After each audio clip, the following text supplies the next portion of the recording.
Hoje eu quero contar para vocês uma história que aconteceu comigo ontem e que tirou o meu equilíbrio. De alguma forma eu precisava daquilo para poder ver coisas além que eu não estava vendo e que de alguma forma eu estava criando para mim. E quando a gente olha para o que a gente não está vendo, a gente está dando passos na direção da evolução.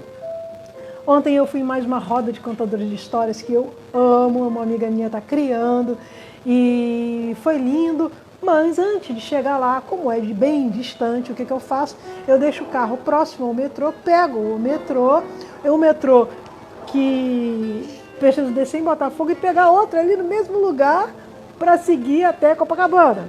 E aí foi muito interessante porque quando eu desci, logo chegou um amigo meu que eu não via há muito tempo, com seu filho grande no colo, bonito, 5 anos, estava desmaiado, o menino de sono, estava dormindo muito, e ele como um pai muito amoroso, ao invés de acordar o menino com 5 anos, pesadão, falar, meu filho, vamos andando, né? Agora vamos pegar outro metrô. Não. O que ele fez?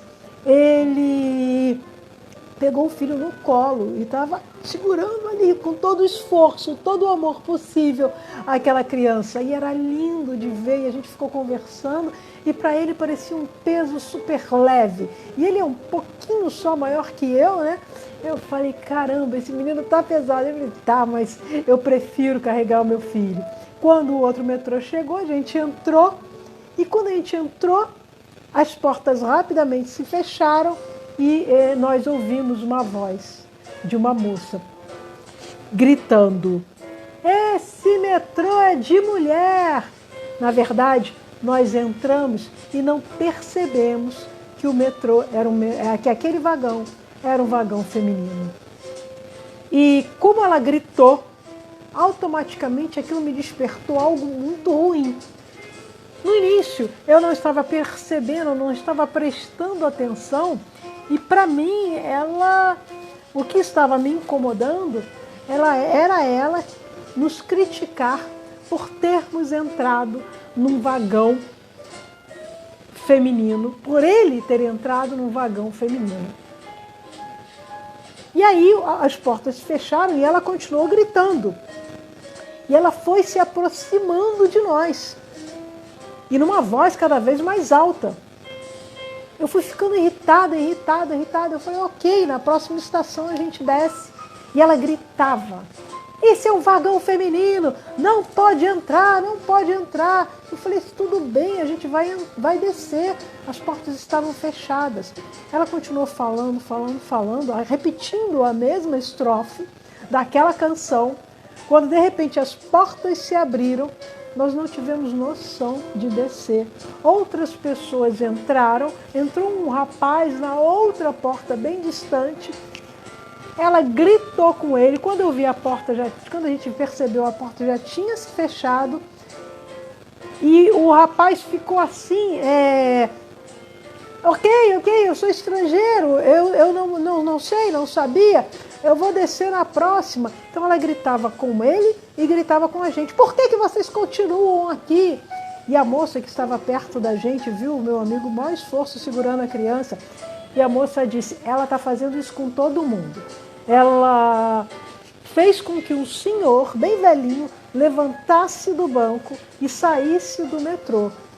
Quando aquela moça falou aquilo pra gente, pra mim, o meu coração se aliviou. Ou seja, eu percebi que aquela pessoa que estava gritando com a gente estava carregando uma dor muito grande. Ela, quando ouviu a moça conversando com a gente, ela se afastou e de longe continuou gritando.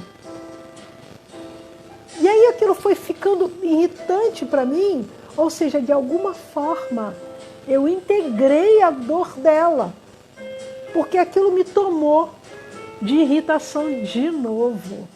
E aí eu olhei para ela e eu falei assim, ok, então manda o metrô parar as portas aqui mesmo, no meio dos trilhos, que nós vamos descer.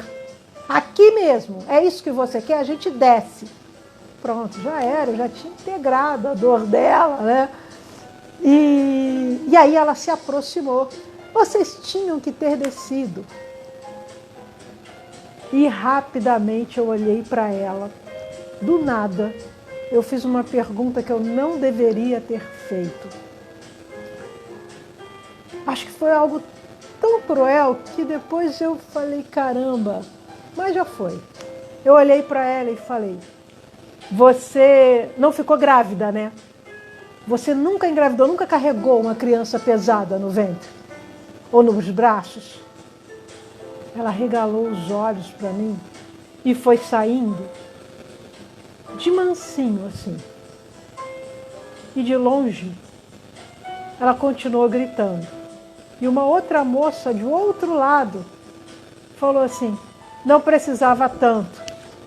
E assim, quando eu percebi, eu estava resistindo à lição que o divino queria me dar. Era para eu prestar atenção na situação e perceber o que te incomoda aqui. E eu só consegui perceber depois que eu saí do metrô. A gente saiu do vagão de mulheres, eu e o meu amigo com o peso do filho dele. E aí eu tentei encaminhar ele rapidamente para outra porta de metrô que estavam entrando homens, mas estava muito cheia e ele não conseguiu entrar e eu fiquei com aquela emoção pesada porque ele já tinha me dito que ele estava atrasado para o trabalho e ele ainda ia deixar o filho com a tia dele para cuidar do filho dele para ele enquanto ele estava indo para o trabalho dele. E era um trabalho novo e ele não podia chegar atrasado para não dar má impressão. Era tanta emoção que estava invadindo o meu pensamento aquela hora que eu comecei a vibrar um peso no meu corpo. Eu tinha que deixar ele, eu tinha que ir embora, eu estava indo para outro lugar. E aí eu pergunto a você, o que você permite que agregue valor à sua vida? E valor não é só o que você carrega de bom. Valor é o que você está dando importância. Aquele peso para mim, naquele exato momento, eu estava distraída com o universo e deixei que aquilo se tornasse um valor na minha vida. E eu fui para o meu encontro percebendo o que eu não deveria ter falado para a moça, o peso do rapaz, a experiência que eu estava vivendo, que eu não estava dando conta do porquê eu estava vivendo, que mesmo atrasada eu sentei no lugar e falei, cara, eu preciso pensar nisso aqui e agora. Sentei num lugar, era um café, eu sentei, a moça veio e falou assim, você quer um café? Eu falei assim, agora não, eu só quero relaxar de um negócio que eu vivi. Aí ela, não, tudo bem, pode ficar à vontade. E aí eu fui pegando bloco por bloco. Olha que interessante que a gente pode fazer na nossa vida. Eu peguei o bloco da moça que agrediu a gente dentro do vagão feminino, com palavras. Olhei e falei o que ela estava querendo me dizer, que eu não estava captando, e por que eu fui tão cruel com ela, perguntando a ela se ela já tinha carregado um bebê.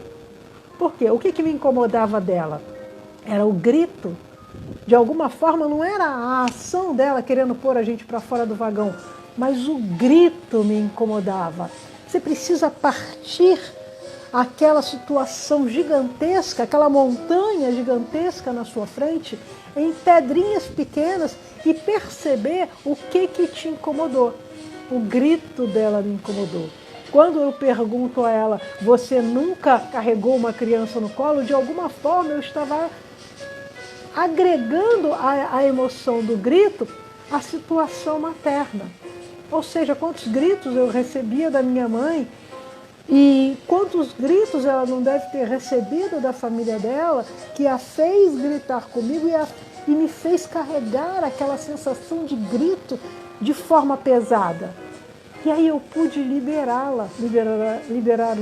os meus antepassados dos gritos que eles davam, a minha mãe dos gritos que ela dava e aquela moça que me remetia àquela situação. Pum! Só vou saber se eu estou curada quando eu entrar numa situação de grito de novo. quando eu entrar e conseguir perceber, olha o grito aí, você está aí. Mas enquanto isso, não vou poder dizer para vocês estou curada, mas eu tomei consciência. Isso é que é o legal da situação. Eu tomei consciência. Essa situação pode reverberar na vida de outra pessoa e marcar aquilo como um trabalho pesado, um chefe chato, um relacionamento afetivo pesado, de traição, de qualquer outra coisa, de abuso. Isso pode reverter numa pessoa de qualquer outra forma. Para mim, eu me remeti aos gritos da minha mãe quando eu era criança. Percebe isso? Mas para você pode remeter de qualquer outra forma, se isso for um peso para você. E aí eu comecei a perceber. Eu levei para a situação do meu amigo. Ele estava atrasado, carregando uma criança pesada, ainda ia ter que deixar num outro lugar. E eu percebi.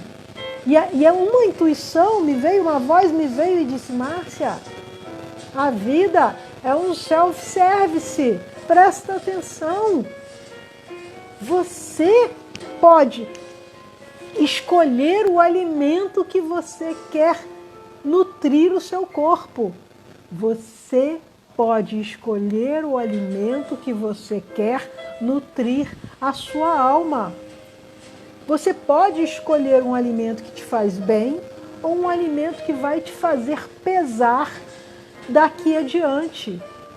Aquele alimento que serve para a memória, sabe qual é? Aquele que você vai ficar trazendo ele, regurgitando o tempo inteiro e dizendo: comi isso, comi isso, comi isso. Esse alimento é ótimo para a memória.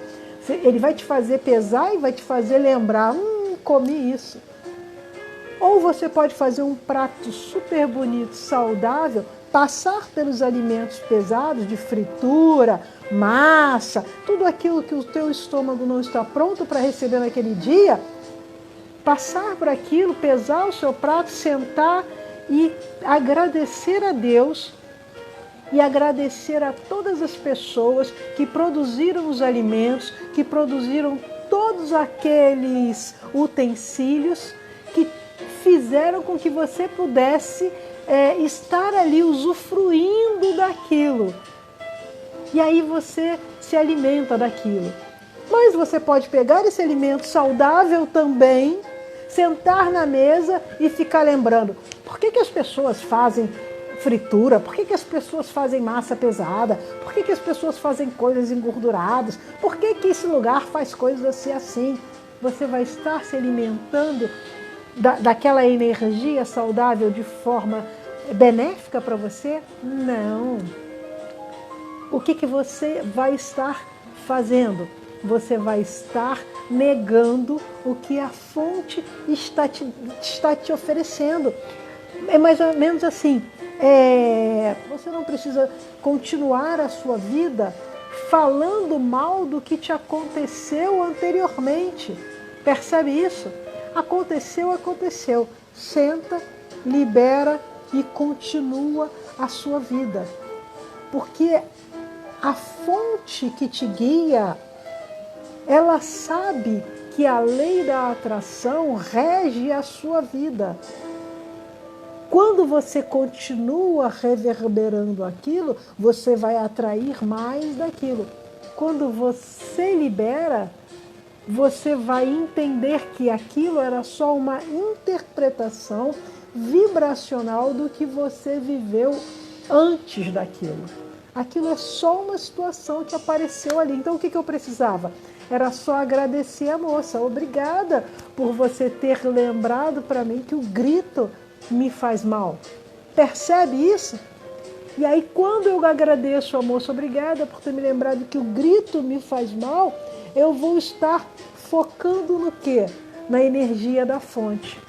E o que a energia da fonte quer me dizer o tempo inteiro? Nós viemos para viver de um jeito correto, do melhor jeito possível. E temos a missão de influenciar a outras pessoas a viver do jeito correto também para que a vida delas seja leve. Quando a moça gritou comigo a primeira vez dentro do vagão feminino, ao invés de eu responder tão agressivamente, ou seja, tão cruelmente, que foi meio cruel, que eu perguntei para ela, mesmo que em tom baixo, eu poderia olhar para ela e dizer, ok, a porta fechou, e repetir essa frase para ela, porque na verdade eu tinha dito para ela, ok, a porta fechou, vamos ficar numa próxima estação. Mesmo ela gritando, porque ela não queria saber se eu ia descer ou não. Ela estava ali para me lembrar que o grito ainda me incomodava. E era só eu fazer uma oração por ela. Quando eu escolho fazer uma oração naquele movimento, sem a intenção de que ela mude o seu estado, eu vou estar contribuindo para deixar aquela energia mais leve. Mas como eu estava distraída, eu escolhi dar uma resposta, eu contribuí para que ela ficasse mais excitada, mais exaltada. Percebe isso?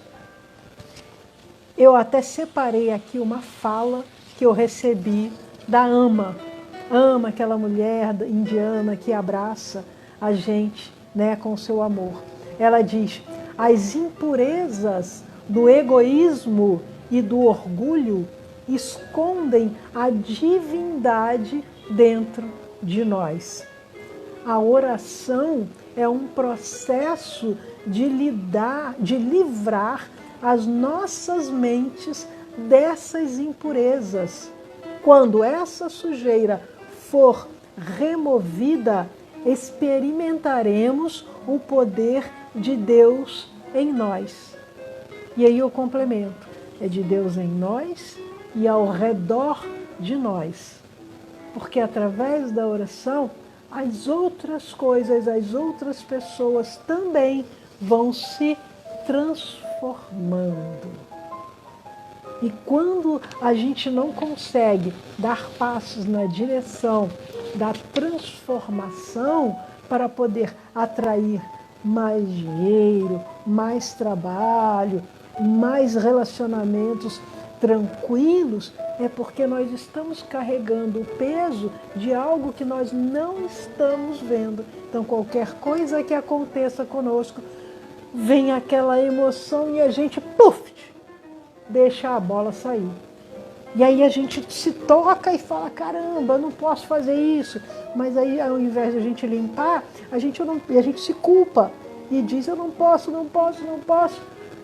E aí vem de novo a situação e a gente, pof, deixa a bolinha sair, ao invés de curar. E é por isso que eu digo, através da constelação familiar ou da leitura sistêmica do baralho cigano, a gente pode entrar em contato com o que está realmente fazendo com que nós atraímos essa situação para a gente viver de novo.